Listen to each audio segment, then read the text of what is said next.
کسی جنگل میں ایک سیانہ کوا رہتا تھا۔ کوا بہت خوشحال زندگی گزار رہا تھا۔ بغیر کسی فکر کے وہ پورے دن گھومتا پھرتا اور طرح طرح کے کھانے پینے کا لطف اٹھاتا۔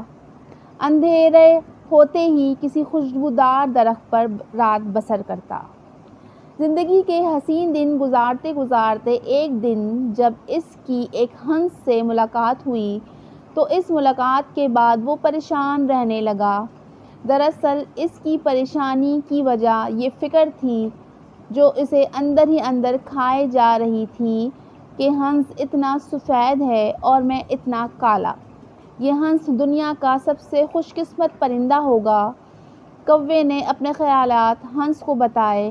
ہنس نے کہا، اصل میں مجھے لگتا تھا میں سب سے زیادہ خوش ہوں جب تک کہ میں نے طوطا نہیں دیکھا تھا۔ طوطے کے پاس دو مختلف رنگ ہیں۔ اب میں سوچتا ہوں طوطا سب سے زیادہ خوش ہوگا۔ کوا طوطے کے پاس پہنچا۔ طوطے نے کوے کو بتایا، میں بہت خوشگوار زندگی گزار رہا تھا۔ پھر میں نے مور دیکھا۔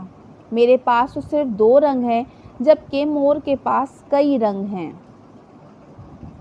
کوا مور سے ملنے چڑیا گھر جا پہنچا۔ وہاں کوے نے دیکھا کہ سینکڑوں لوگ مور کو دیکھنے آئے ہوئے ہیں۔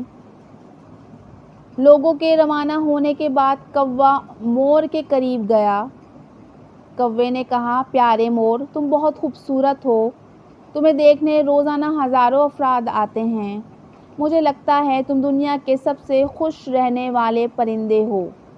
مور نے جواب دیا، میں بھی سوچتا تھا میں سب سے خوبصورت اور خوش پرندہ ہوں، لیکن میں اپنی خوبصورتی کی وجہ سے میں چڑیا گھر میں قید ہوں۔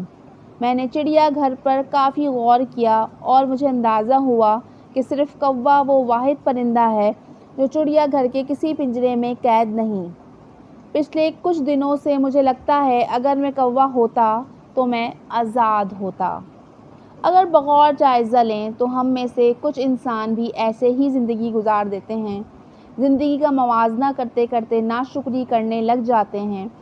جو اللہ نے دیا ہوتا ہے اس سے بھی لطف حاصل نہیں کر پاتے۔ اپنے پاس 10 روپے ہوتے ہیں لیکن دوسروں کے 100 پر نظر رکھنے کی وجہ سے بے چین زندگی گزار رہے ہوتے ہیں۔ اللہ انسان کو بے شمار نعمتوں سے نوازا ہے لیکن انسان پھر بھی ناشکرا ہے۔